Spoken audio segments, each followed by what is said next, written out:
Napakasalbahe mo, Mayor. Wala kang kasing sama. Ang dapat sa'yo'y mamatay. Aba, at ikaw naman na nagbabanta ngayon? Nako, Diyos ko po, bad yan na. Baka gusto mong ipakulong talaga kita. Tama na po, Tay. Ako na pong bahala rito. Walang sino man sa inyo may karapatan na pagsalitaan ako ng masama. Dahil ako mayor dito, ako ang nagmumudmud ng ayuda sa inyo. Kung wala ako, walang patutunguhan ng lugar na ito, pati ang mga buhay ninyo mga dukha. Mayor! Bakit? Isa ka pa? Galit ka rin sa akin? Kay bata-bata mo pa. Mayor, bongga lang po ako nakikiusap sa inyo. Bakit niyo naman kami ginulat? Bakit hindi niyo man lang kami inabisuhan na gigibayin niyo na ang pwesto naming lahat dito? Wala man lang nakapagsabi sa amin. May pinuntahan lang kami tapos pagbalik namin dito, ganito nang aabutan namin. Ay nako, Iha. Hindi na kita kailangan sagutin dyan dahil lahat ng tanong mo, nasagot ko na kanina sa magaling mong ama. Pero kahit na po, sana man lang sinabihan niyo kami at nakipag-usap kayo ng maayos. Ano na yung sinabi niyo dati sa tatay ko na bibigyan niyo kami ng 2 taon na palugit para pumwesto rito? Kapalit na mataas na renta. Bakit ngayon biglang nagbago ang isip niyo? Nasagot ko na rin yan kanina pa. Bakit po ba ang hilig niyo man lamang sa kapwa? Hindi man lang kayo nahihiyang ipakita ng harap-harapan ng ugali niyo? Baka naman pwede niyong gayahin yung ibang kurap na politiko na nagbabait-baitan sa harap ng taong bayan para hindi sila mabisto at mahalata. Bakit kayo? Napakagarapal niyong ginagawa to. Ay nako, manang-mana ka talaga dyan sa tatay mo. Sumusobra na kayo, Mayor. Kaya maghanda kayo sa magiging kaparusahan ninyo. Taon 1979, Pampanga. Hating gabi na, pero hindi pa rin tumitigil sa pagtakbo sina Enong at Solaria.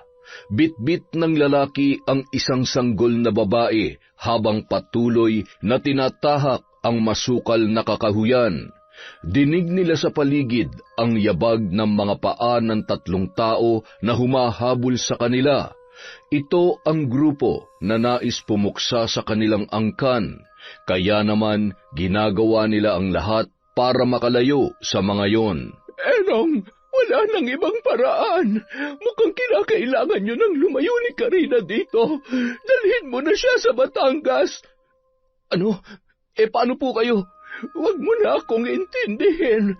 Ako rin naman talaga ang pakay nila at nais lang nilang idamay ang bata. Ako pa rin ang masahabulin nila, kaya habang malayo pa sila, bumiyahe na kayo. Ako naman, ililigaw ko sila rito para hindi na kayo masundan. Pero hindi ko po kayo pwedeng iwan. Kayo na lang ang natitirang pamilya ng batang ito. Patay na ang mga magulang niya, Enong. Napatay na rin sila ng grupong yon. At dahil matanda na ako, hindi ko alam kung hanggang kailan ko siya maililigtas. Ikaw lang ang pinakamalapit na kamag-anak namin. Ikaw na lang ang maaasahan at mapagkakatiwalaan ko sa bagay na ito. Kaya sana, alagaan mo at ilayo mo ang apo ko para sa akin. Sige po, Aling Solaria. Para sa inyo po, protektahan kong batang ito sa abot ng aking makakaya. Sige na, lumayo na kayo habang wala pa sila. Mag-iingat po kayo. Sana balang araw magkita pa tayong muli. Pagkatapos noon, tumakbo na sa ibang direksyon si Emong para lalong makalayo, habang si Solaria naman ay pumaiba rin ng direksyon para makasiguro na hindi na sila masusundan ng grupo. Taon 1977, sa isang lugar sa Batangas, 18 anyos na si Karina. Lumaki siyang mabait, masipag at maganda. Si Enong na ngayon ang tumatayong ama ng bata. Ito ang nagpalaki at nag-aruga sa kanya. Araw-araw tumutulong siya sa trabaho ng kanyang ama-amahan sa palengke. May maliit silang pwesto roon na kumikita naman ng sapat para sa kanilang mga pangangailangan. Pasado 7:00 ng gabi, yun na ang oras ng pagsasara ng kanilang pwesto. Anak, sa susunod na taon pala ipapasok na kita sa kolehiyo. Handa ka na ba? Lagi naman akong handa, Tay. Kayo po ba? Handa na sa gastos? Nakausap ko kasi yung kaibigan ko sa ibang bansa. Sa susunod na taon, uuwi sila rito. Magbabakasyon ng 1 buwan. At nung nalaman nga niya ang sitwasyon mo, nagsabi siya sa akin na willing daw siyang mag-sponsor para sa scholarship mo. Sila raw magpapaaral sa'yo. Ayos lang ba yon? Siyempre naman, Tay. Hindi ko sasayangin ang pagkakataong ibibigay nila. Mas lalo ko pang pagbubutihin yon. Excited na nga po ako eh. Sana po mag-next year na agad. Mabuti naman kung ganon. Alam kong kaya mo yan. Kababata ko kasi yun eh. At isa yun sa mga matalik kong kaibigan. Nung high school pa lamang kami, ako lagi ang tumutulong sa kanya sa lahat ng bagay. Kaya ngayon, siya naman daw ang babawi sa akin. Buti naman po at nakatagpo pa kayo ng solid na kaibigan, Tay. Sa panahon ngayon, wala nang ganyan. Mas marami ng mga manggagamit at manlulokong tao. Ganun talaga. Kaya mag-iingat ka sa mga pinakikisamahan mo. Piliin mo mga kakaibiganin mo, pero wag mo rin masyadong isasara ang puso mo sa lahat. Mahirap din kasing maging mag-isa sa panahon ngayon. Mukha kasing mas malungkot ngayon kumpara noon. Ewan ko ba, kung kailan naman makabago ng mga bagay, saka pa mas dumami ang mga nadidepress na tao. Kaya nga po buti na lang kahit papano dito sa lugar natin masaya pa rin. At mas lalong sasaya pa niyan kapag nakapag-aral na ako next year. Excited na po talaga ako, Tay. Sige. Isasara ko lamang tong pinto, anak. Tapos ka na ba dyan? Opo, Tay. Tapos na po ako dito. Pagkatapos nilang magsara ng pwesto, sabay na silang naglakad pauwi.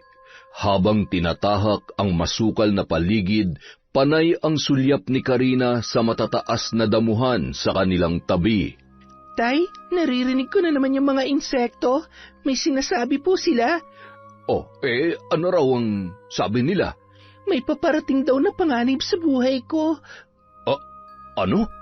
Tay, ang totoo niyan, nung nakaraan linggo ko pa po sila naririnig. Paulit-ulit po yung sinasabi nila mula na mag-birthday ako.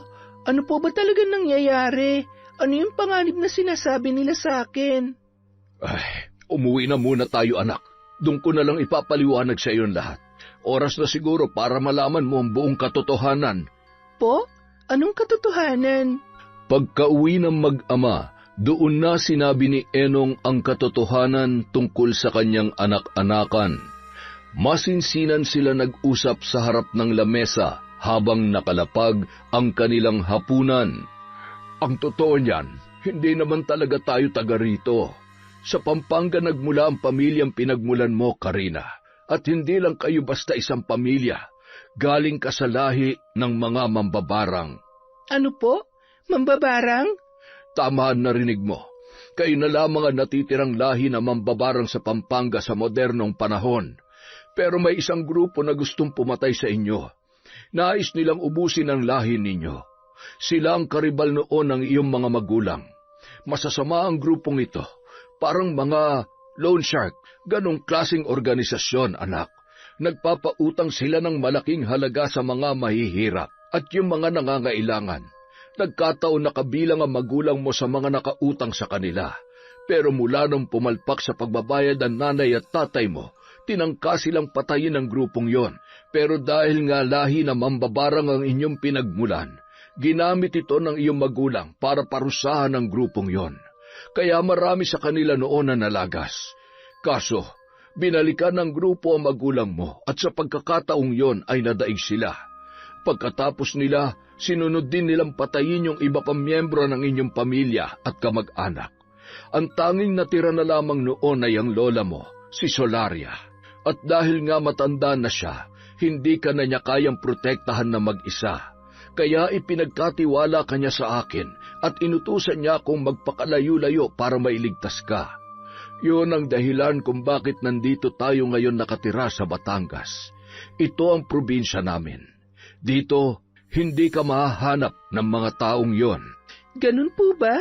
Kaya po ba nung habang lumalaki ako parang nakakausap ko ang mga insekto? naiintindihan ko yung mga sinasabi nila sa akin. Tapos, nung bata pa rin ako, naaalala ko, kapag may taong nangaaway sa akin, tinatandaan ko lang yung mukha nila tapos dinodrawing ko kunwari sa papel. At kapag tinusok ko ng lapis yung papel na yon, nasasaktan din po sila. Tapos, minsan din, nananaginip ako na may 2 tao raw na sumusundo sa akin at dinadala ako sa dilim. Lahat po ba yun konektado sa lahi na pinanggalingan ko? Tama ka, anak. Bago kasi mamatay ang iyong mga magulang, binasbasan ka na nila nung sanggol ka pa lamang at pansamantala nilang ikinubli ang kapangyarihan mo na habang lumalaki ka ay unti-unting darating. At dahil nga 18 ka na ngayon pa lamang naglalabasan ang iyong kapangyarihan, kaya may kakayahan ka na rin mambarang. Pero wala pa po akong alam sa pambabarang, ni hindi ko nga po alam kung paano ko gagamitin ang kapangyarihan ko eh.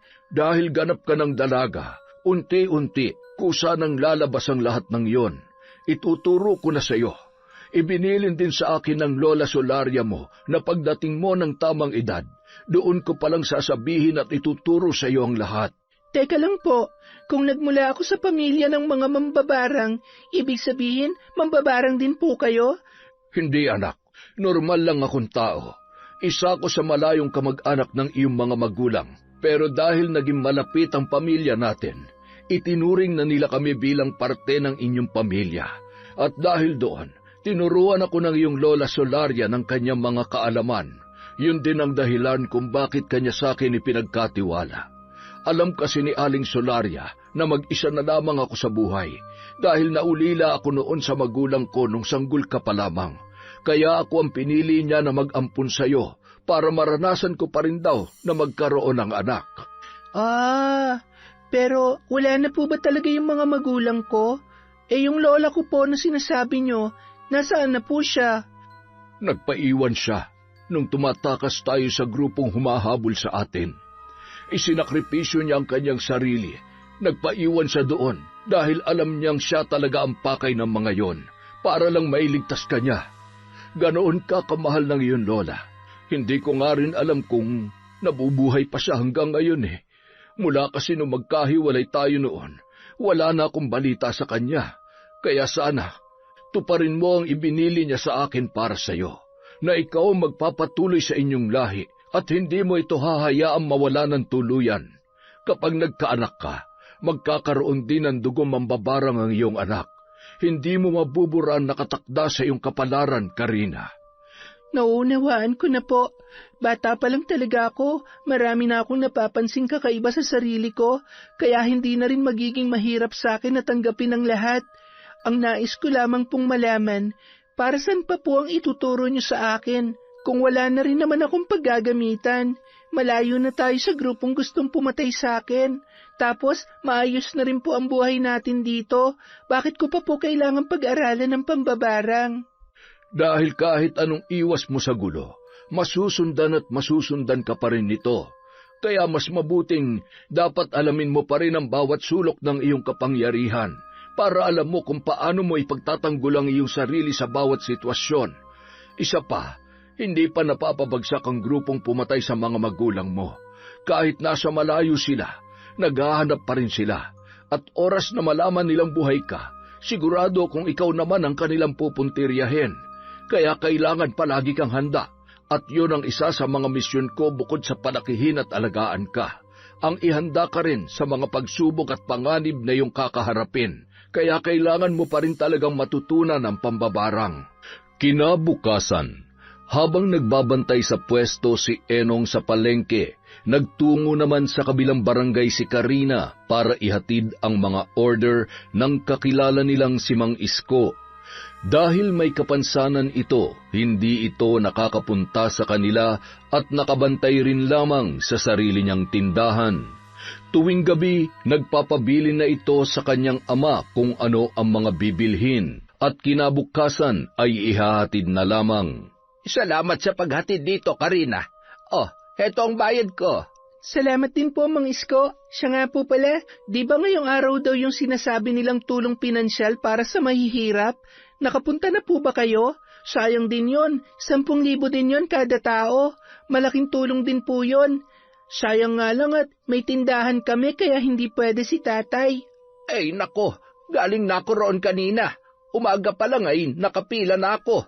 Nagpatulong ako sa anak ko. Pero huwag ka nang umasa, iha. Hindi totoo yung sinasabi nilang 10,000. Ang totoo niyan, 2,000 lang ang nakuha namin kanina. Sabi nga nila 10,000 pero 2,000 lang ang binigay sa amin ng babae. Ay Diyos ko, umasa pa naman ako. Akala ko pa naman ay pampuhunan na. Pambayad lang namin ng tubig at kuryente yung 2,000 na yon. Tsaka pangkain lamang ng ilang araw. Hala, talaga po ba? 2,000 lang? Bakit naman po sobrang laki nung ibinaba? Sabi 10,000 kada tao sa bawat lugar. 10,000 naman talaga. Ang kaso, nagkataon na meron tayong kurap na mayor dito. Kaya huwag ka na magtaka.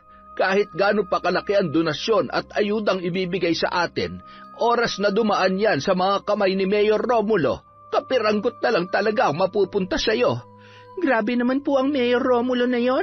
Hindi nga kami nagkamali ng hinala sa kanya. Buti na lang hindi yun ang binoto ni tatay. Alam mo, ang dami ng issue niya si Mayor Romulo. Ewan ko ba kung bakit nanalo pa uling mayor. Pangalawang termino niya na ito. Hayaan niyo na po. Darating din ang karma ng mga yan. Ay nako, sana lang talaga dahil hindi na ako makapaghintay.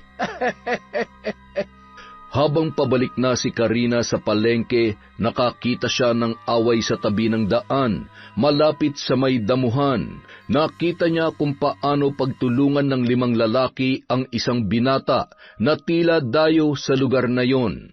Halatang mayaman ang binata at napagdiskitahan lamang ng masasamang loob sa kanilang lugar. Mabilis siyang nagtago sa isang sulok at nakiramdam. Maya-maya pa nakakita siya ng isang alupihan at ilang mga insekto sa paligid. Pabulong niyang sinigawan ang mga yon. Mga kaibigan, may nangangailangan ng tulong natin. Baka naman pwede niyo silang iligtas. Sa isang salita lamang ni Karina ay mabilis na kumilos ang mga yon, at ilang sandali pa nagulat na lang siya nang biglang magwala ang 5 kalalakihan. Biglang kinagat ng pagkarami-raming langgam ang kanilang mga paa. May isang alupihan din na gumapang sa paa ng isang lalaki na pasimuno sa pambubugbog at halos maglupasay yon sa lupa dahil sa sobrang sakit ng pagkakakagat ng alupihan. Dahil doon, nagtatakbo palayo ang 5 lalaki habang patuloy na sumisigaw. Nilapitan naman ni Karina ang binatang dayo. Ayos ka lang ba? Okay lang ako, miss. Salamat. Hindi ka taga rito, ano? Oo Nagbakasyon lang kami rito. Babalik din kami sa Cavite sa susunod na buwan. Taga Cavite ka pala? Oo. Sa susunod, mag-iingat ka sa paglalakad dito. Ilagay mo sa harap yung bag mo tapos huwag ka rin magsusuot ng magagarang damit gaya niyan. Marami kasi talagang loko dito sa barangay namin . Kaya nga hindi ko akalaing ganito pala rito.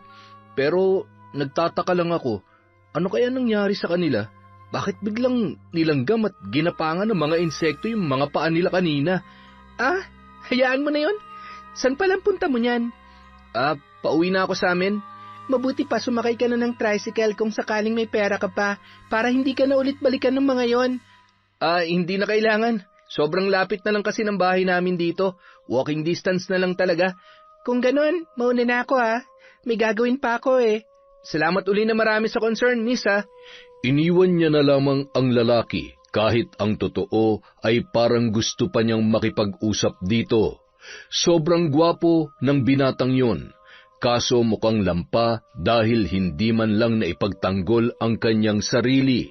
Hindi rin kalakihan ang katawan pero matangkad at talagang may itsura.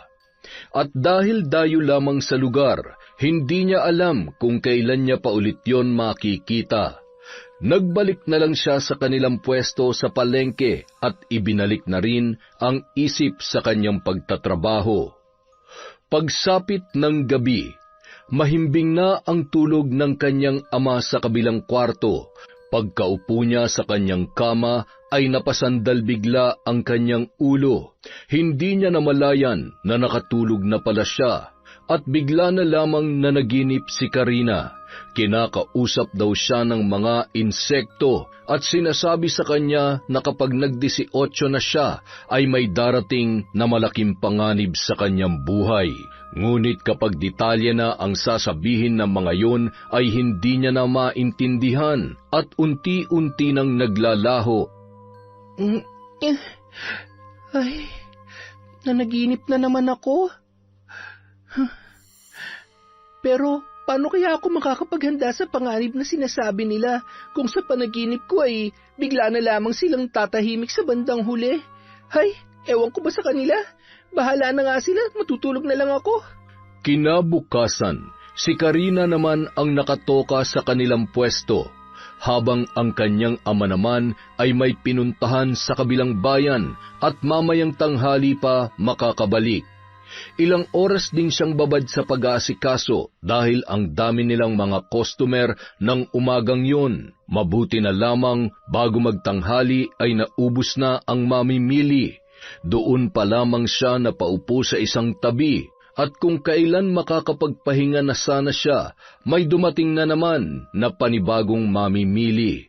Magsusungit na sana siya, pero nang makita niya kung sino yon, ay bigla na lamang siyang nagulat. Yon ang lalaking nakita niya nung isang araw na kanyang iniligtas. Pagtingin sa kanya ng binata ay nagulat din yon nang makita ang kanyang itsura. Uy, miss, ikaw pala yan? Uy, natatandaan din kita. Kumusta ka na? Eto, okay lang naman. Bibili lang ako ng sahog para sa lulutuin ko. Ah, ganun ba? Sige, kumuha ka lang dyan. Sa inyo pala tong pwesto? Oo, sa tatay ko. Bakit? Ah, tatay mo ba yung lagi nagbabantay rito? Oo, bakit? Magkakilala ba kayo? Ah, kaibigan kasi siya ng tatay ko. Kaya nga dito ako laging inuutusan ni tatay na bumili. Ah, ganun ba? Kaya naman pala eh. Ano nga palang pangalan mo? Ako si Edward. Ikaw? Ako naman si Karina. Nice to meet you, Edward. Nice to meet you rin. Ito nga pala yung mga bibiling ko. Paki-compute na lang. Okay. Sige, akin na. Hindi makapaniwala si Karina na magkikita pa ulit sila ng binata.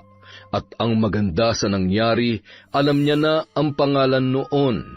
Pati kung saan yun banda nakatira, tapos magkakilala pa pala ang kanyang tatay at ang ama noon, kaya umaasa siya na hindi pa ito ang huli nilang pagkikita. Kinagabihan, magkasabay kumain sina Karina at ang kanyang tatay sa hapagkainan. Tay, may kilala po ba kayong Edward? Yung anak ni Samuel. Bakit? Kaibigan niyo pala yung tatay niya? Ba't hindi niya yata sila nabanggit sa akin noon? Abay, sa dami ba naman ng mga kaibigan ko? Paano ko pa sila may kukwento lahat sa'yo? Isang buwan lang pala sila rito, no? Uuwi na rin daw sila sa Cavite. Binisita lang daw nila yung bahay nila dito. Bakit parang nalungkot ka? Dahil ba hindi mo rin makakasama na matagal yung anak niyang gwapo? Ha?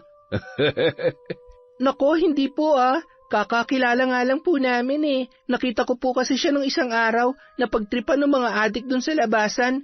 Buti na lang, nautusan ko ang mga insekto na atakihin yung mga yon, kaya nailigtas ko siya. Ano ka mo? Naku naman, Karina, oo. Hindi mo dapat ginagamit ang kapangyarihan mo sa labas, lalo na kapag may taong nakakakita. Tay, wala naman po nakakita nun sa akin, kasi nakatago po ako. Saka, kahit po siya hindi niya ako nakita, lumapit lang po ako sa kanya nung makalayo na yung mga nakaaway niya. Basta sa susunod mag-iingat ka.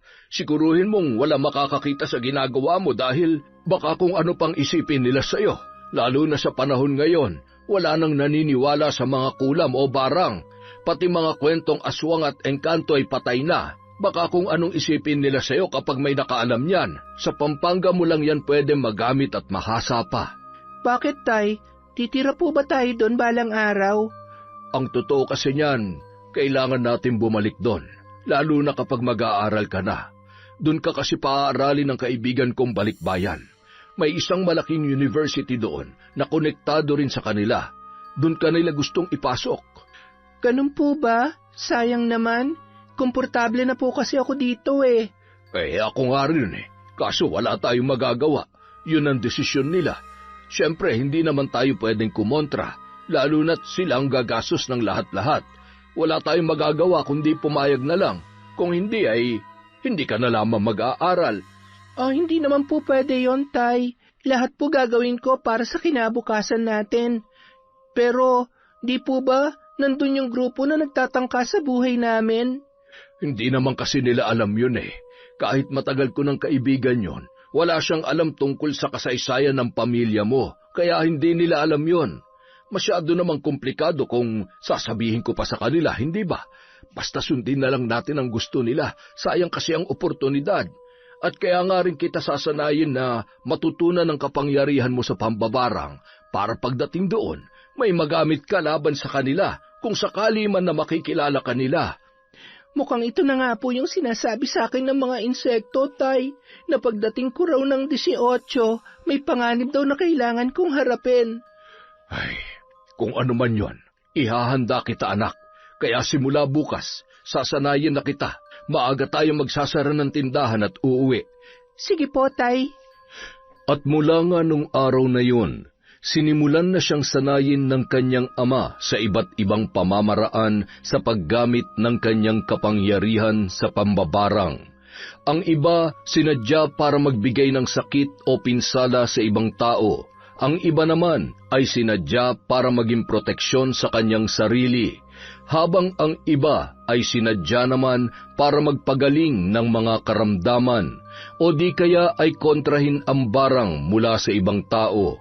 Lahat ng ito, isa-isang itinuro sa kanya, pati na rin ang mga lumang ritual at dasal na nakasulat sa pulang libro na ibinigay ng kanyang lola kay Enong bago yun umalis.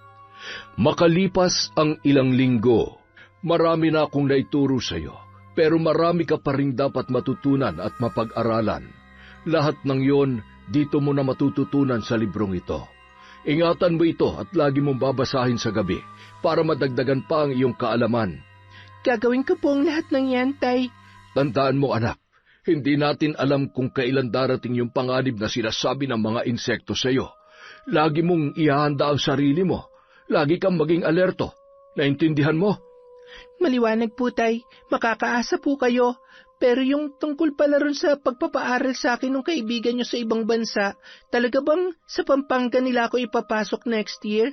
Hindi ba rito sa atin sa Batangas? Hindi nyo na ba siya pwedeng kausapin tungkol doon? Ay, ang totoo niyan, kinausap ko na siya dati patungkol dyan.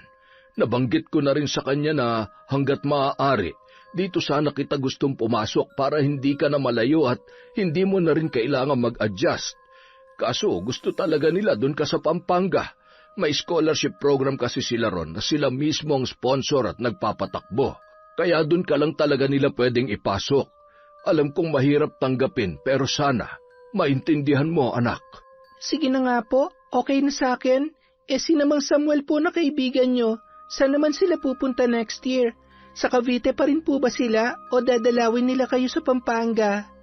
Pagdating naman sa kanila, wala namang problema kasi alam mo yung si Samuel, mahilig talaga yun gumala at mag-travel.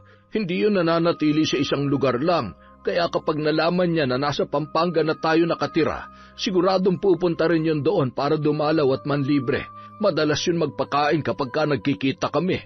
Ngayon nga may lakad daw kami bago sila umalis sa susunod na buwan. Pakakainin at paiinumin daw niya ang buong grupo. Sa isang buwan daw ay papasyal din sila sa Palawan ng pamilya niya. Ang sabi niya ay isasama niya tayo. Talaga po? Kasama rin po ba rin yung anak niya? Siyempre naman, buong pamilya nga nila eh. Saka bakit parang excited ka laging pag-usapan yung anak niyang si Edward? Siguro crush mo yun ano? Ay, ang sama naman ng isip niyo, Tay. Hindi po kaya, nagtatanong lang naman ako eh. Siyempre, madalas ko na kasing makita yung lalaking yun na bumibili sa pwesto natin, kaya natural, napapatanong na rin ako. sus, hayaan mo, pag nasa Palawan na tayo, mas makakapag-usap na kayo ng matagal. Alam mo, solong anak lang din niya yun si Edward, kaya wala kang magiging kaagaw sa kanya. Ay, ang sama niyo talaga, Tay. Sinabi na nga wala akong gusto sa lalaking yun eh. Kayo talaga kung ano-anong iniisip niyo. Nang sumunod na mga araw, Si Karina ulit ang naiwan sa kanilang tindahan. May nilakad lang na mahalagang papel ang kanyang ama sa kabilang bayan at mukhang matatagalan yun. Habang nag-aasikaso sa sariling pwesto, nasagap niya mula sa mga katabing tindahan na nasa palengke raw ngayon ang kanilang Mayor Romulo at isa-isang dinaraanan ang kanilang mga pwesto. Pero hinayaan niya lamang ang mga yun. Wala naman siyang pakialam sa kurap nilang mayor, kaya itinuloy na lang niya ang kanyang trabaho. Ngunit makalipas ang ilang minuto, nagulat siya dahil sa pwesto na nila nagtungo ang mayor. Wala tuloy siyang ibang magawa kundi ang batiin yun. Magandang umaga po, Mayor. Ano pong kailangan nila? Nasaan yung may-ari nito? Si tatay po.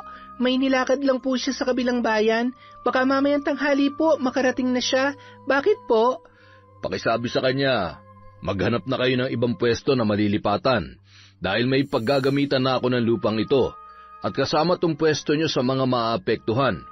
Pero huwag kayong mag-alala dahil may ino-offer din naman akong bagong pwesto sa mga maapektuhan dito at babayaran nyo yun ng walang interes. Kaya siyang gusto kong makausap para sana maipaliwanag ko na mabuti.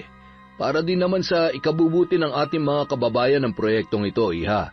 Kaya karamihan sa inyo, marerelocate. Ganun po ba? Sige po, siguro bumalik na lamang kayo mamaya. Hindi ko pa po kasi talaga alam kung anong oras siya makakauwi eh. Hindi na ako makakabalik dito. Busy akong tao. Basta sabihan mo na lang siya. At kung gusto niya ako makausap tungkol dito, puntahan na lang nila ako kamo sa opisina ko. Laging bukas ang tanggapan ko, kaya kung may gusto silang sabihin, magkakausap kami na maayos. Sige na, yun lang. Pagkatapos noon, umalis na agad ang lalaki na parang walang nangyari.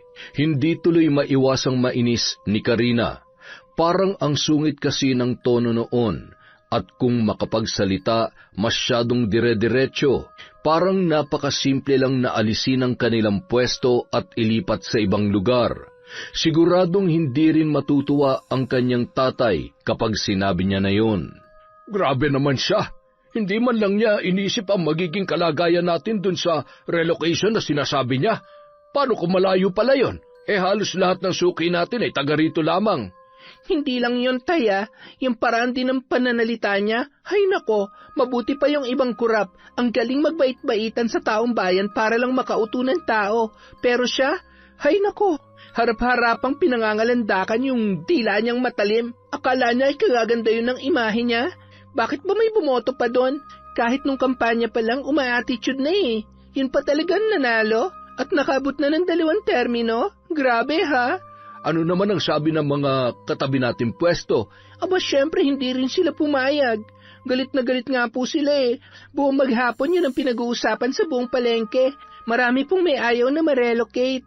Mukhang ito na yata yung sinasabi nila noon na may casino project daw na ipapatayo si Mayor. At mukhang dun niya yun itatayo sa pwesto natin sa palengke.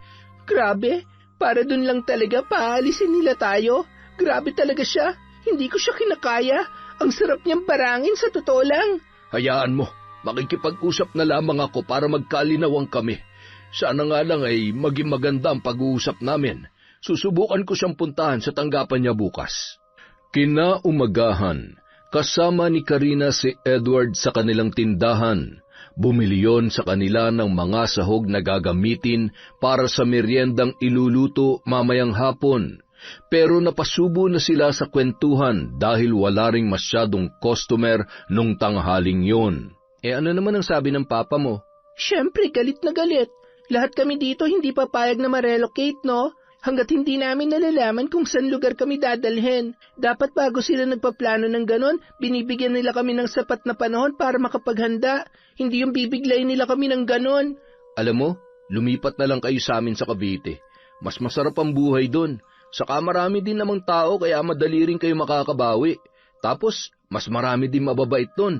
Kahit magdala ka ng alahas sa daan, walang mambubugbog sa'yo. Ayos nag-promote pa talaga ng lugar nila.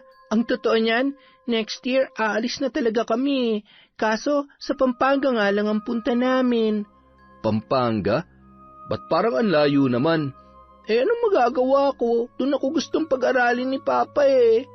Ay, huwag ka mag-alala. Gagawin kong lahat ng makakaya ko para makumbinsi ang tatay ko na sa Cavite na lang kayo lumipat at doon ka na rin pag-aralin para hindi ka na rin malayo sa amin. Sus, tumigil ka nga dyan. Wala kang alam sa sitwasyon. Nahinto na lamang ang kanilang usapan nang dumating na si Mang Enong.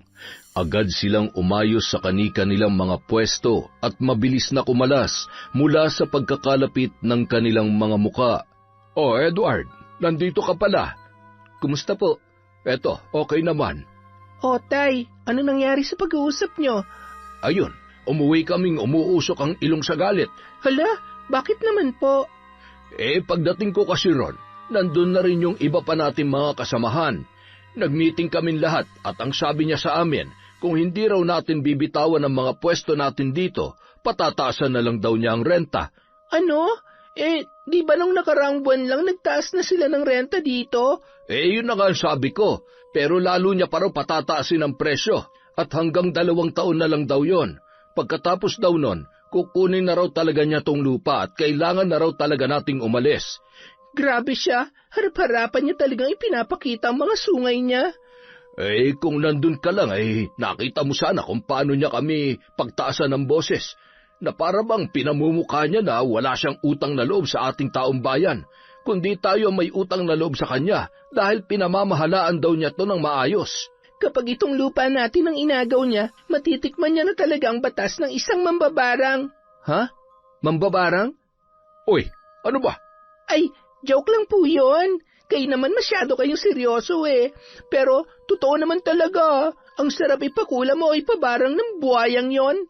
Manahimik ka na nga dyan. Hindi ka naman nakakatulong sa problema Sus, si tatay talaga. Masyadong praning. Nang sumunod na araw, binisita ni Don Policarpio ang bayan para i-check ang lupa sa may palengke. Kasama niya ang 2 assistant pati na rin si Mayor Romulo. Siya ang main investor ng casino project na ipapatayo roon.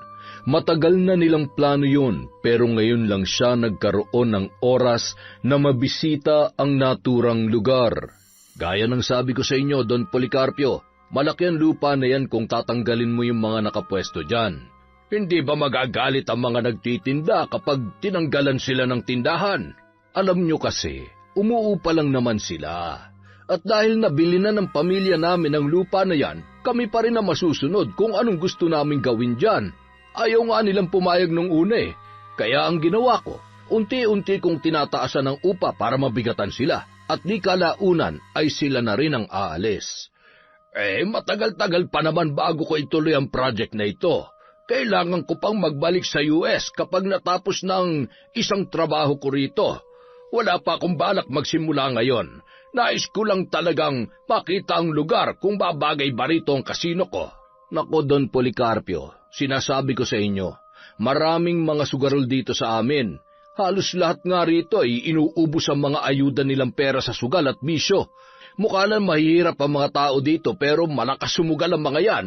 Kaya kapag nagkaroon ng kasino rito, mas mapapakinabangan mo ang mga yan. Tapos bukod sa kasino, gustong-gusto rin nila yung mga park at mga pasyalan. Pwedeng-pwede mo rin yun ipatayo rito para complete package ng entertainment nila.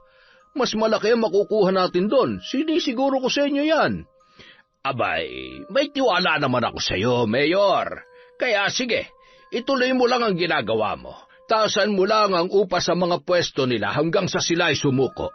At kapag nabakante na ang lugar na yan, doon pa lang natin sisimulan ang project. At habang ginagawa mo yun, pansamantala rin muna akong babalik sa US para asikasuhin ang iba ko pang business doon. Makakaasa ka, Don Policarpio. Sinisiguro ko sa inyo, magiging successful ang business natin dito. Ay mabuti naman kung ganon, Mayor Romulo. Samantala, pauwi na si Enong ng gabing yun. Mag-isa lang siyang naglalakad dahil pinauna niya na si Karina. May inutos kasi siya doon na gagawin sa kanilang bahay. Sa kalagitnaan ng kanyang paglalakad, nakakita siya ng isang bukas na kotse. May mga taong nakatambay roon at nang mapalingon siya sa isang lalaking nakadungaw sa bukas na bintana, laking gulat niya sa kanyang nakita. Pamilyar ang taong yun. Kung hindi siya nagkakamali, yon si Don Policarpio, ang pinuno ng loan shark group sa bansa na humahabol at pumatay noon sa pamilya ni Carina. At ang mas masaklap pa, nakita rin siya nito. Napalingon yon sa kinaroroonan niya. Parehong nanlisik ang kanilang mga mata at ang kasunod noon ay narinig niyang inutusan ng Don ang 2 tauhan nito na siya ay habulin. Dinig pa niya ang sigawan ng mga yon. Agad siyang nagtatakbo palayo sa lugar. Pilit siyang dumaan sa mga eskenita para maligaw ang mga yon. Imbis na 10 minuto, naging 1 oras tuloy ang itinagal niya bago nakauwi sa kanilang bahay. Takang-taka tuloy si Carina sa kanya nang makita siyang humihingal at pawis na pawis. Tay, ano po nangyari sa inyo? Bakit parang hinabol kayo ng aso dyan? Nak, delikado na tayo dito. Ano? Bakit po? Ano ba nangyari? Nandito na siya. Nandito na sila. Sino pong siya? Sino sila? Yung panganib, anak. Yung panganib na sinasabi ko. Yung panganib na binubulong din sa'yo ng mga insekto. Nandito na sila. Ibig niyo po bang sabihin, yung grupo na pumatay sa mga magulang ko nandito na? Oo, nakita nila ako. Nakasalubong nila ako. Hindi ko alam kung bakit, pero nandito talaga sila. Ano naman kayang ginagawa nila rito? Hindi ko alam. Pero isa lang ang ibig sabihin nito. Kailangan na nating makaalis sa lalo madaling panahon. Ano po? Saan naman tayo pupunta? Sa Pampanga. Babalik na tayo roon. Ano? Bakit po tayo babalik agad? Di ba nakaplano na yung pagbalik natin doon? Paano kung nandun pa yung iba niyang mga tauhan? Nandito naman yung pinuno nila. Siya ang pumatay sa mga magulang mo. Magiging mas ligtas tayo kapag nakaalis na tayo rito. Dahil siguradong hahanapin nila tayo at hindi sila titigil hanggat hindi nila nalilibot ang buong lugar na ito. Nakita na nila ako, kaya hindi sila basta aalis dito. Pero tay, paano naman kayo nakasisiguro na magiging ligtas tayo sa Pampanga? Paano kung may naghihintay rin sa atin doon? Wala ka nang dapat ikatakot pa. Dahil lumabas na ang kapangyarihan mo. Kayang-kaya mo na silang parusahan basta hindi ka lang nila mahuhuli. Kaya nga ilalayo kita kay Don Policarpio, di ba? Dahil siya ang kailangan talaga nating iwasan. At dahil nandito na siya, mas ligtas na tayo ngayon sa Pampanga. Pero bakit doon pa? Bakit hindi na lang sa ibang lugar? Dahil nandun ang lola mo. Gusto ko makita kung nasaan siya, kung ano nang ginagawa niya, o kung buhay pa ba siya. Kailangan natin siya mahanap para malaman din niya na bukas na ang kapangyarihan mo. Sa tingin niyo po ba, buhay pa rin siya hanggang ngayon? Kaya nga pupuntahan natin eh. Wala nang panahon, Carina. Kailangan na nating umalis. Pero paano po yung tindahan natin? Yung pwesto sa palengke? Saka na natin isipin yon. Mas mahalaga ang buhay mo ngayon. Ang buhay natin dalawa. Kaya hindi na tayo pwede magtagal pa dito. Pwede ba kumalma muna kayo, Tay? Ako pong bahala. Palipasin lang muna natin ang gabing ito. Pagkatapos, saka natin planuhin bukas para makapag-isip tayo na maayos. Pagkatapos niyang mapakalma ang ama, agad siyang nagtungo sa kanyang kwarto at kinausap lahat ng insektong nagkukubli sa paligid. Makinig kayong lahat. Kung totoo talaga kayo at nandito kayo sa kwarto ko, nagsusumamo ako. Inuutusan ko kayong lumabas at ipaalam sa iba pang insekto ron na nandito na ang panganib na sinasabi ni tatay. Dahil nagagawa niyo akong kausapin sa panaginip o anumang oras na gusto niyo at mabalaan, siguro naman kilala niyo na rin kung sino ang mga taong magdadala ng panganib sa amin. Pwede bang hanapin niyo sila ngayong gabi at bantayan? Sabihin niyo sa akin kung nasaan sila, kung anong ginagawa nila, at kung saan sila pupunta. Para masabihan ko si tatay at makapaghanda rin kami. Magagawa niyo ba yan para sa akin? Hindi nagtagal, nakita niya nang naglabasan ang mga insekto sa kwarto. Agad siyang nagbalik sa kanyang ama para mas pakalmahin yun. Mabuti na lamang na kumbinsi niya ito na manatili pa ng 1 gabi para makapaghanda ng mabuti. Kinabukasan, naghanda na sila sa pag-alis para sa pagbabalik sa Pampanga. Buo na ang buob ng dalawa para balikan at hanapin ang kanyang lola Solaria. na hindi na niya nasilayan mula nang ilayo siya ng kanyang ama roon. Habang nakasakay sa bus, hindi maiwasang manghinayang ni Karina dahil sa biglaan nilang pag-alis. Parang gusto niyang maiyak habang nakatanaw sa bintana. Tay, paano na kaya yung pwesto natin doon? Sinabihan ko na muna mga kakilala natin dito. Sila na munang bahala magbantay habang sarado tayo. Babalitaan din daw nila ako sa bawat mangyayari doon, kaya huwag ka na mag-alala. Ang sabi naman po sa akin ng mga insekto kaninang umaga, nandito pa raw ang grupo nila sa lugar natin. Pero nasa malayong lugar sila. Hinahanap ka raw nila pero nagkataon na naligaw yata sila kaya medyo napalayo. Buti naman kung ganon. Hindi na nila malalaman na pabalik na tayo sa Pampanga. Kahit saang lupalop pa sila maghanap, wala silang makikita. Inabot na ng gabi nang sila ay makarating sa Pampanga. Ang una nilang binalikan ay ang lumang bahay roon ng kanyang mga magulang at lola. Ngunit sa kasawiang palad, giba na yon at bakante na ang lupa na kanilang dinatnan. Sinubukan din nilang puntahan ang ilan sa mga natitira nilang kakilala, ngunit sa hindi inaasahang pagkakataon, tila wala na ang mga yon. Puro mga bagong mukha na lahat ang makikita sa paligid at tila wala na rin silang natitirang kamag-anak. Hay nako, hindi ko nakilala ang mga tao dito. Saan pa po natin hahanapin si Lola? At saan naman tayo matutulog? Hindi na bale. Mangungupahan na lang muna tayo ngayong gabi. Marami namang mauupahan dito Kahit siguro bukas na tayo magsimula maghanap. Gabi na kasi ngayon, anak. Sige po. Kaya naman, naghanap sila ng pansamantalang matutulugan ng gabing yon. Nakakita sila ng marerentahan na nagkakahalaga ng 500 isang gabi. Magbabaka sakali sila kinabukasan na makita ang matanda at maghahanap din ng maayos na matutuluyan. Himbing nang natutulog si Enong nang maalimpungatan si Karina. Ewan ba niya, ngunit bigla na lamang siyang nagising na nilalamig kahit wala namang hangin sa paligid. Hindi rin naman siya nakakaramdam ng lagnat sa sariling katawan para ginawin siya ng ganoon. Napalingon si Karina sa bukas na bintana. Ganun na lang ang pagkasindak niya nang makakita ng isang matandang babae. Nakaitim yun at natatakpan ng belo ang muka. Mas lalo pa siyang nangilabot sa takot nang makita ang mga insekto na lumilipad sa may ulo nito. Agad niyang ginising ang kanyang ama. Tay! Gising! Tay! Ano ba yun? Tingnan niyo, tay, may multo! May multo! Ha? Anong multo ba yung sinasabi mo? Tingnan niyo po kasi! Ha? Pati si Enong ay nagulat nang makita sa bintana ang misteryosong babaeng nakaitim.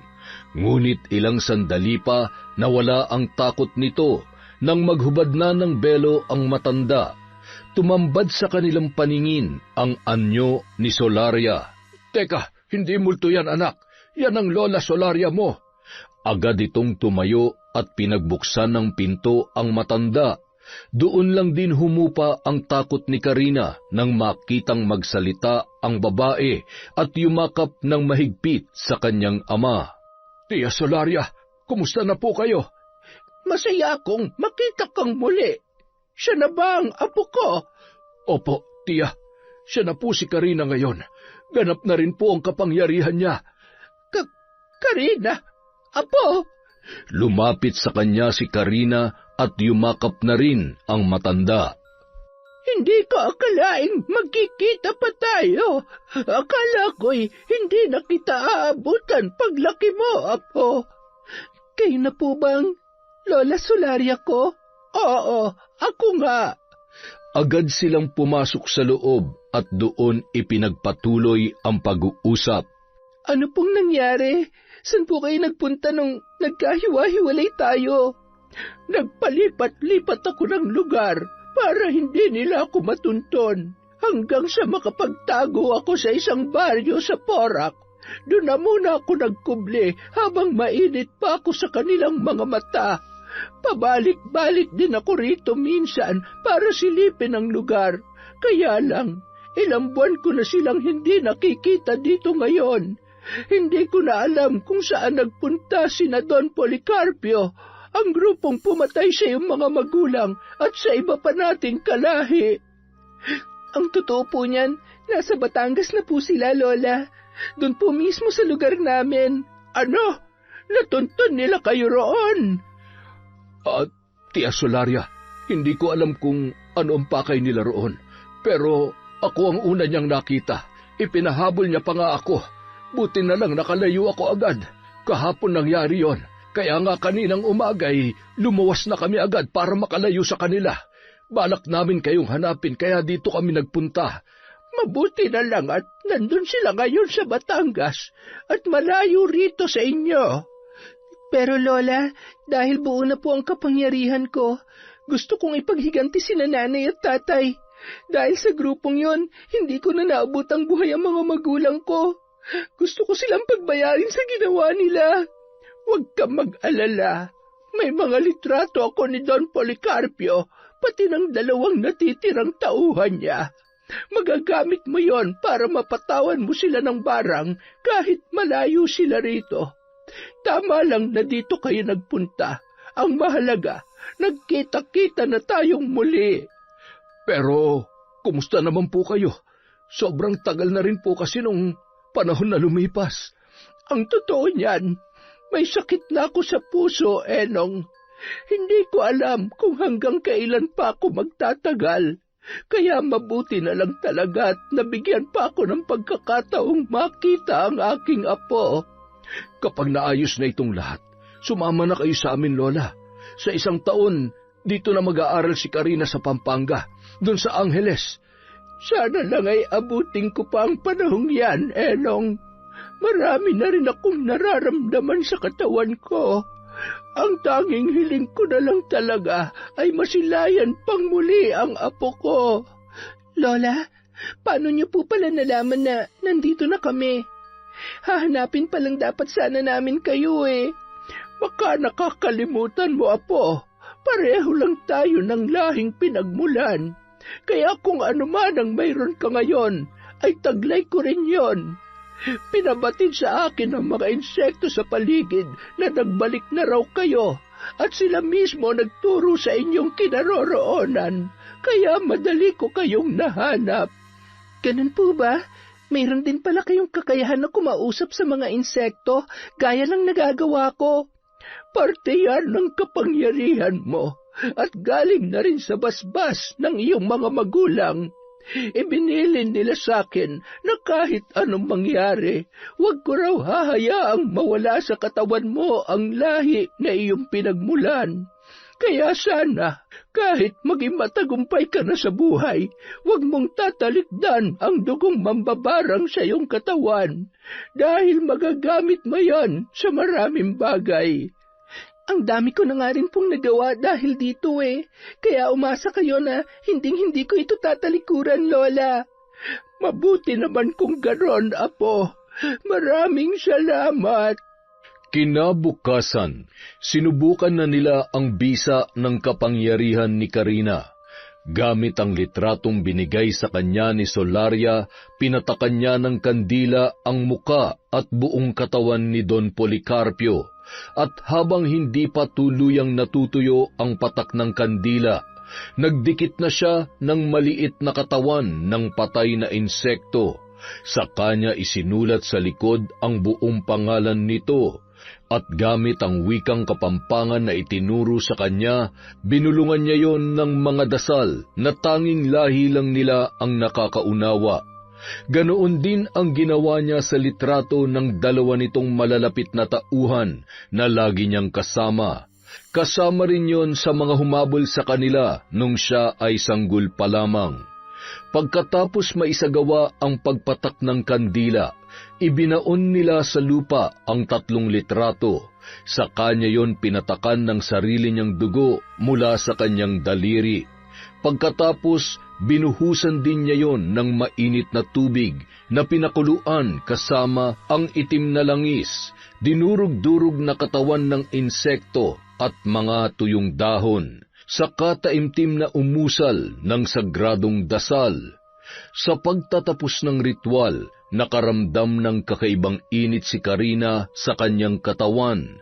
Para siyang lalagnatin na agad din namang nawala pagkalipas ng ilang minuto. Lola, normal lang po ba yung naramdaman ko kanina? Oo, Apo. Karaniwan lamang yon.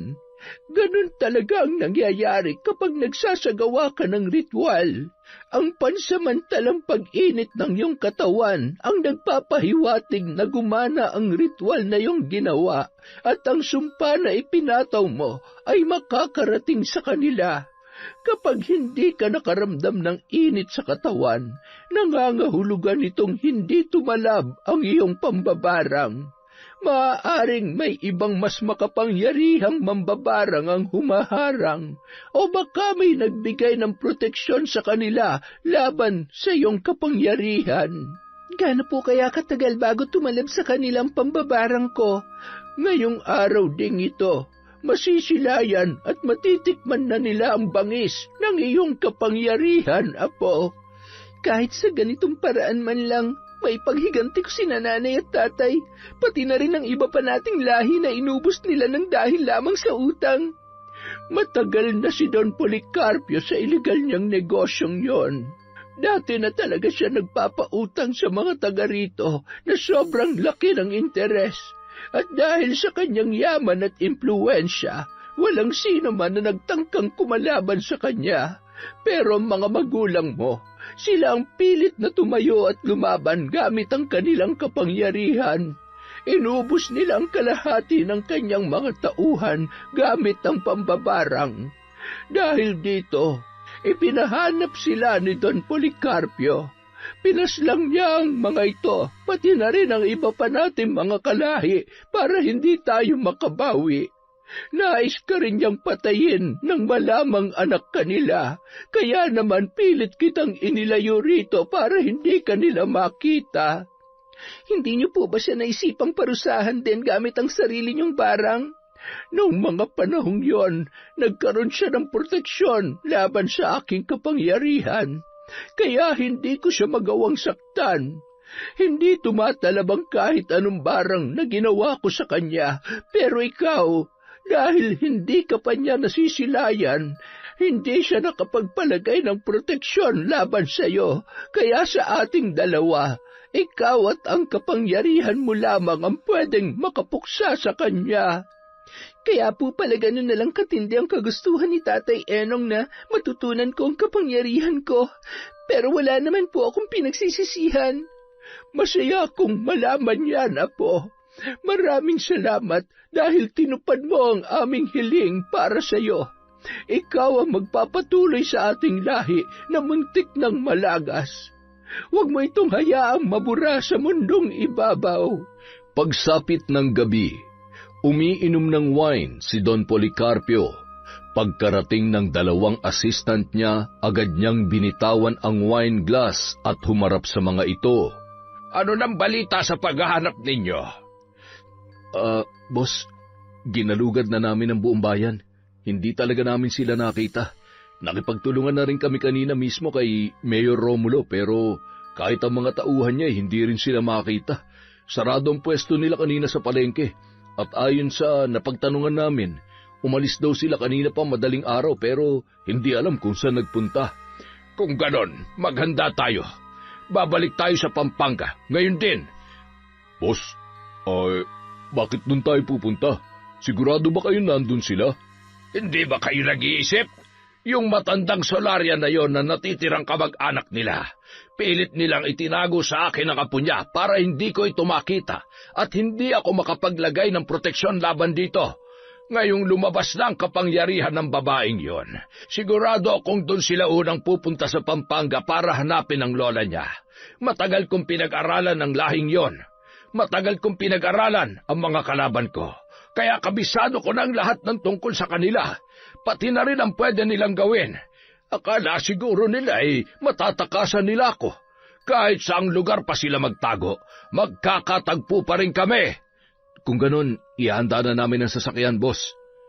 Nang gabi ring yun, Bumiyahe silang muli patungo sa Pampanga. Ang isang assistant niya ang nagmamaneho sa sasakyan, habang katabi naman nito sa passenger seat ang isa pa. Siya naman ay mag-isang nakaupo sa likod at tahimik lamang. Kasalukuyan nilang tinatahak ang masukal na daan na yon nang biglang bumagal ang pagmamaneho ng isang tauhan. Ano nangyari? Maya-maya, nagulat na lang si Don Policarpio nang makitang namumutla ang dalawa niyang tauhan. Sa loob ng maikling sandali, bigla na lang tumirik ang mga mata nito at bumagsak sa kanilang kinauupuan. Hoy! Ano nangyari sa inyo? Bakit tayo huminto? Pero hindi na tumugon pa ang dalawa. Nagulat na lang siya nang may lumabas na mga insekto sa tenga ng mga ito. Pagkatapos ay lumipad-lipad ang mga yon sa loob ng kanyang sasakyan. Sa takot ay nabuksan niya ang bintana at itinaboy ang mga yon papalayo. Nang lingunin niyang muli ang dalawa, laking gulat niya nang makita kung paano matunaw na parang kandila ang balat ng mga yon. Kasabay ang unti-unting pagkalagas ng kanilang buhok, pati ang kakaibang amoy na lumabas sa kanilang katawan. Parang amoy ng mainit na sabaw ng kandila. Hindi niya nakinaya ang kanyang nakikita. Sobrang diring-diri na siya. Napilitan na siyang magbukas ng pinto para bumaba at tumakas. Ngunit bago pa niya magawa yun, bigla na lang siyang nanigas at hindi na makagalaw. Kasabay noon ang mabilis na pamumutla ng kanyang balat.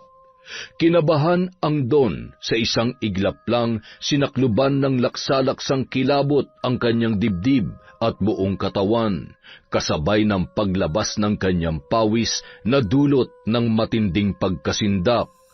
Ngunit gaya ng nangyari sa dalawa niyang tauhan, nakaramdam din siya ng kakaiba sa kaliwa niyang tainga. Sinubukan niya itong kamutin. Ilang sandali pa may naramdaman siyang lumabas at lumipad mula doon. Isang insekto na kulay itim. Lumipad yon papalayo matapos lumabas sa kanyang tainga. Doon siya biglang nakaranas ng panghihina. Kasunod ang panlalambot ng buo niyang katawan. Hindi nagtagal, naramdaman niya na rin ang unti-unting pagkatunaw ng kanyang muka na parang nauupos na kandila. Doon siya nagsimulang magsisigaw at humingi ng tulong.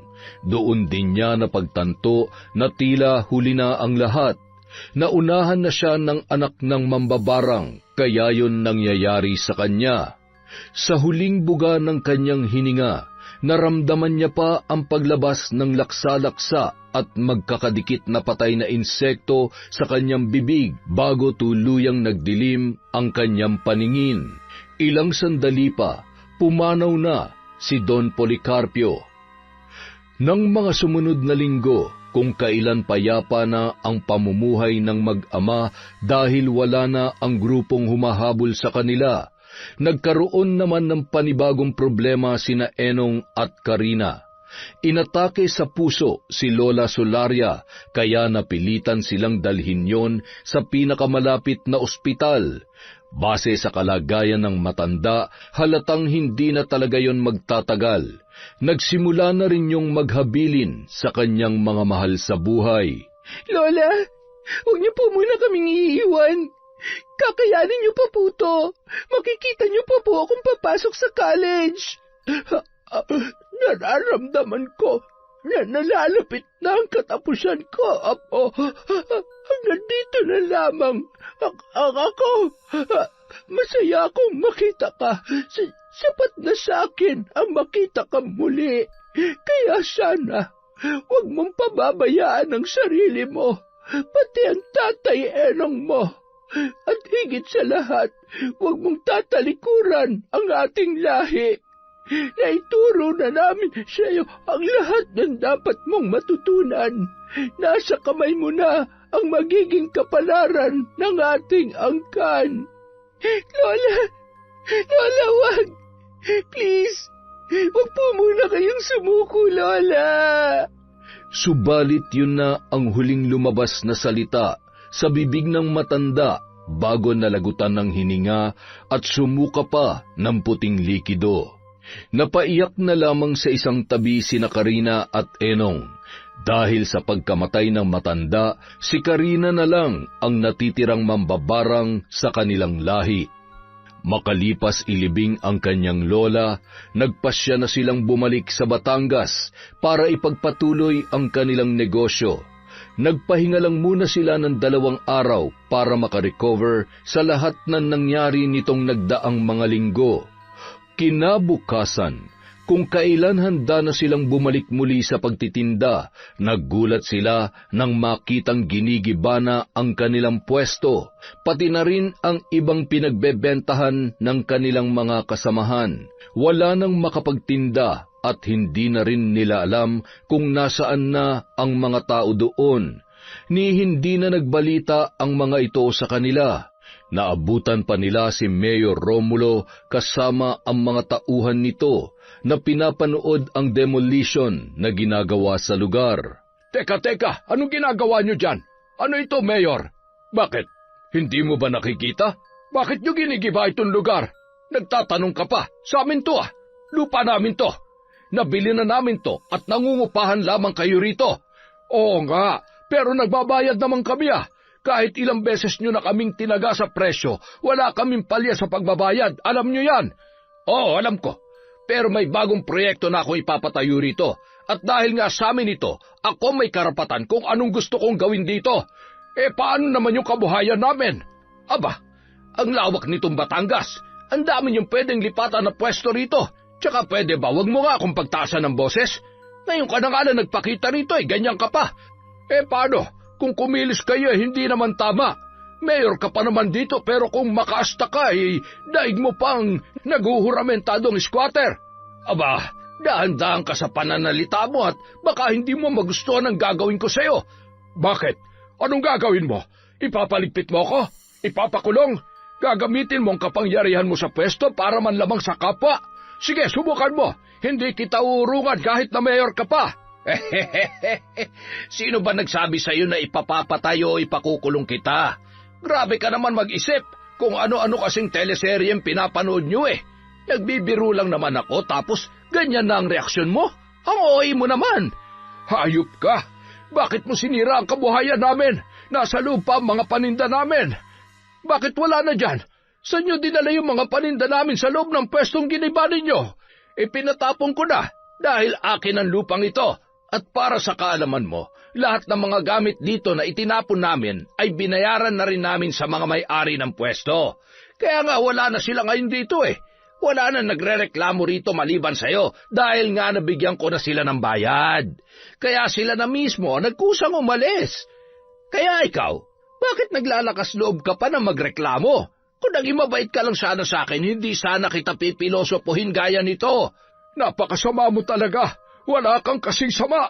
Ang dapat sa'yo'y mamatay. Aba, at ikaw naman ang nagbabanta ngayon?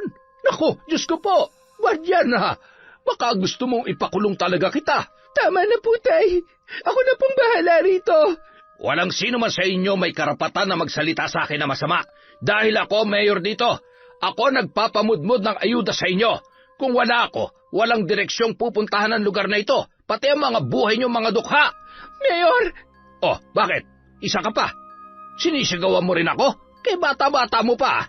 Mayor, buong galang po ako nakikiusap sa inyo. Bakit niyo naman kami binigla? Bakit hindi niyo man lang kami inabisuhan na gigibayin niyo ng pwesto naming lahat dito? Wala man lang nakapagsabi sa amin. May pinuntahan lang naman kaming lugar at pagbalik namin dito, ganito na ang aabutan namin. Ay, nako, Iha. Hindi na kita kailangang sagutin dyan dahil lahat ng mga tanong mo, nasagot ko na kanina sa sagutan namin ng magaling mong ama. Pero kahit na po, sana man lang nag-abiso pa rin kayo at nakipag-usap na maayos. Ano na yung sinabi niyo dati sa tatay ko na bibigyan niyo kami ng 2 taon na palugit para pumwesto rito? Kapalit na mataas na renta, bakit ngayon biglang nagbago ang isip niyo?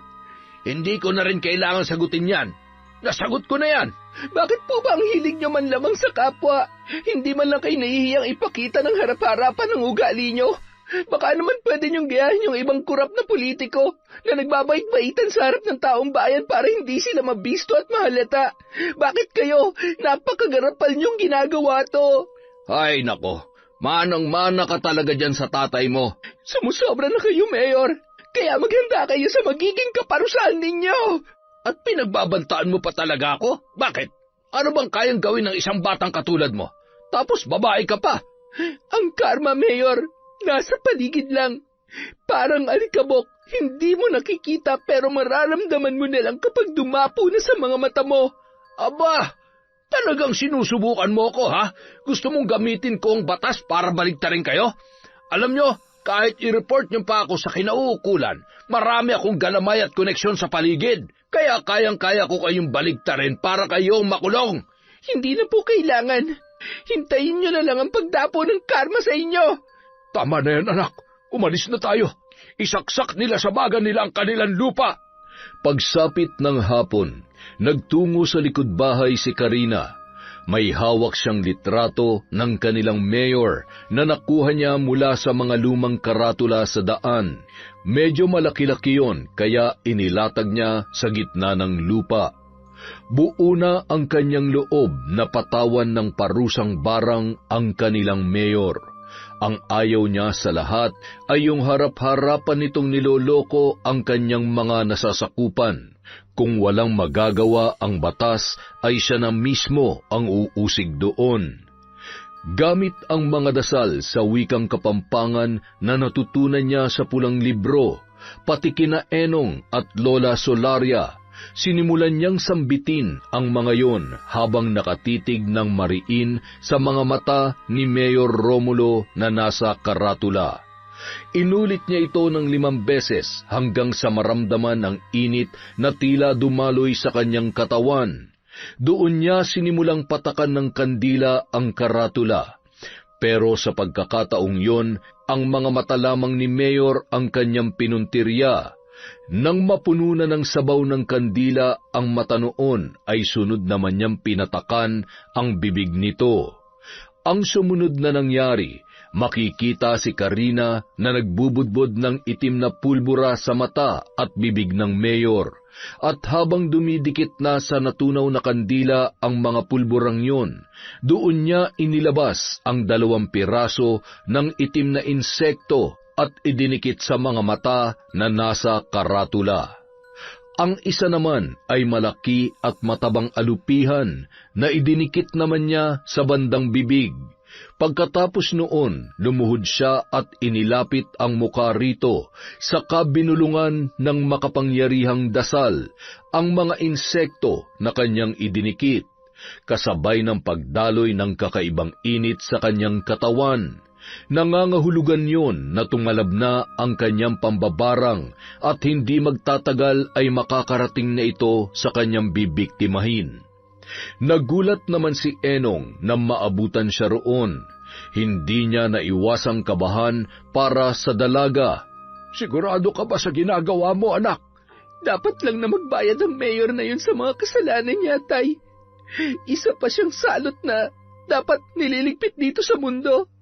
Gaya nila Don Policarpio na pumatay at umubos sa angkan natin.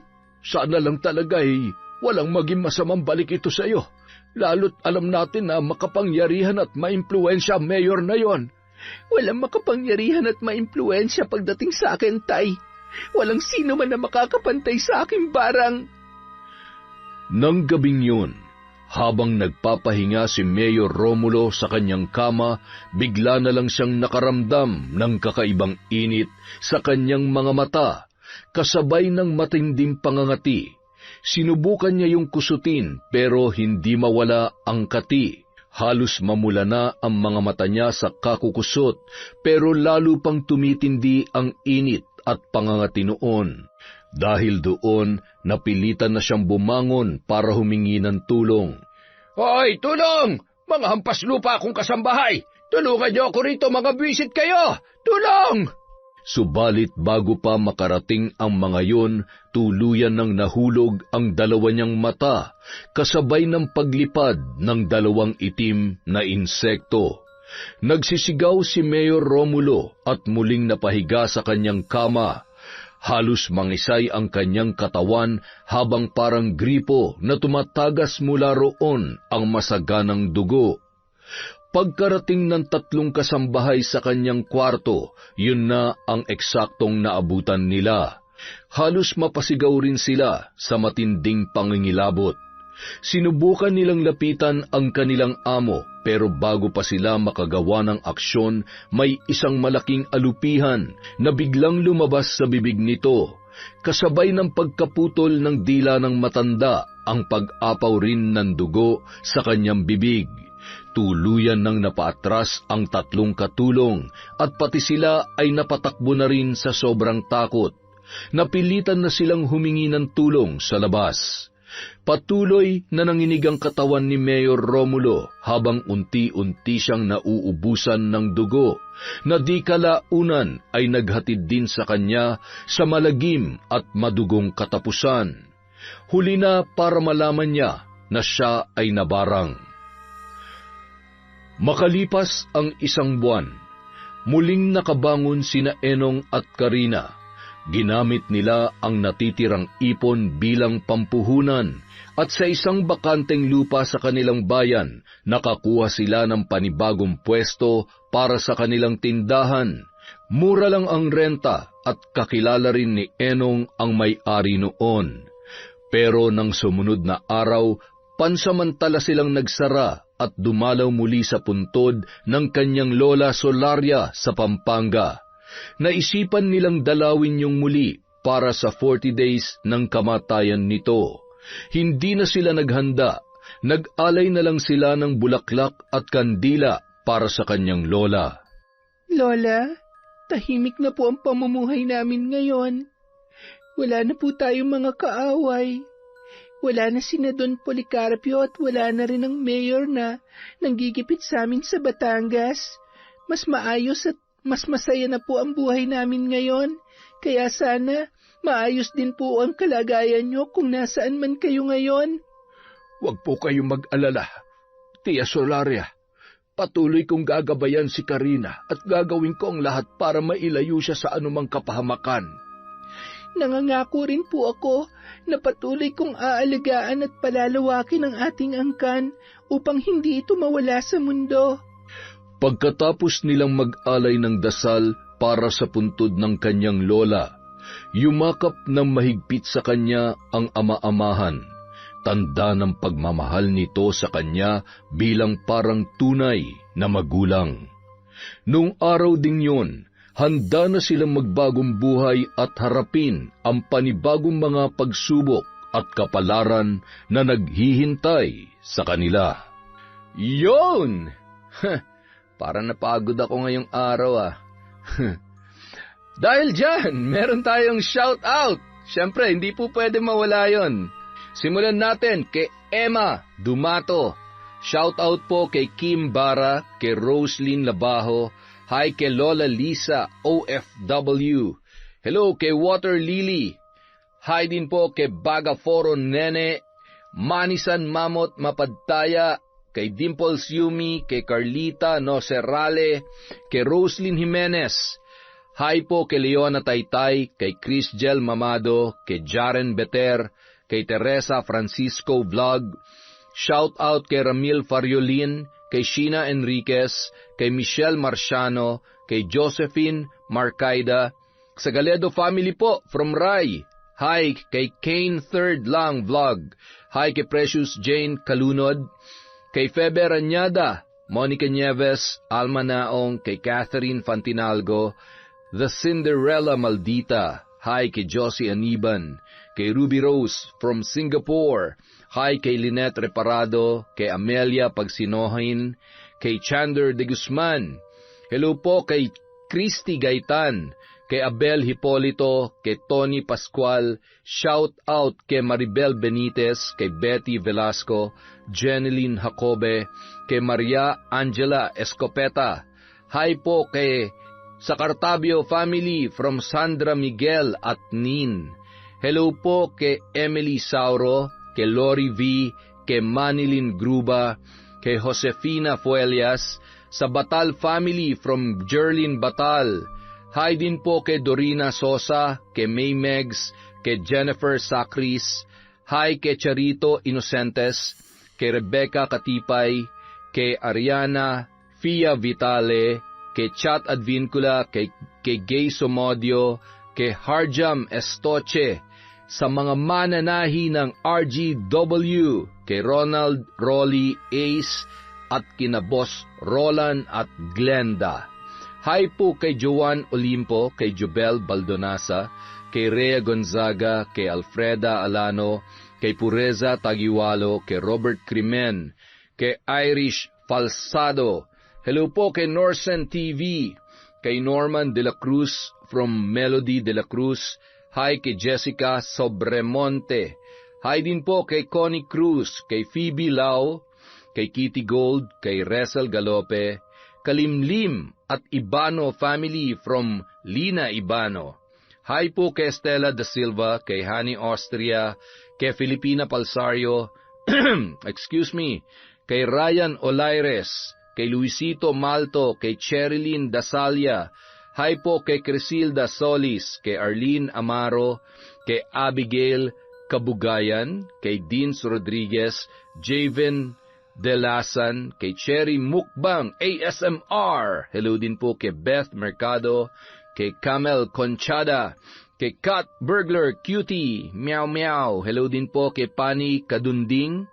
Happy birthday kay Agnes Reyes ng 7-Eleven, Bongabon, Nueva Ecija from Rose Ann Pastor. Hi kay Menchi at Pat from Maple Concepts. Hi kay Annalyn Queriones. Hello din po kay Lorna Bondok, kay Jennifer Mauricio, kay Shara Vashti Castillo, kay Sally Roldan. Hello po kay Arnel Claridad, kay Presi Dano, kay Chloe Abalos, kay Nancy Mercado. Hi kay Nanet Carson, kay Ingkong Natik, kay Kurt Mina, kay Lucille de Lima, Nika Miguel, Al Rose Clapano, kay Hilario Patra Jasmine, kay Elizabeth Pamintuan, kay Gemma Garcia. Hi kay Cliven Dubalan, kay Lady Dam, kay Melanie Quinto, Milrose Galvez, Ashi, Lorna Ramirez, Shauma TV, Robbie Rodriguez, at kay Rosita Oriena. Sa mga hindi po natawag or na shoutout, bukas po meron pa tayo. Maraming salamat sa walang sawang pagsuporta sa Kwentong Enteng.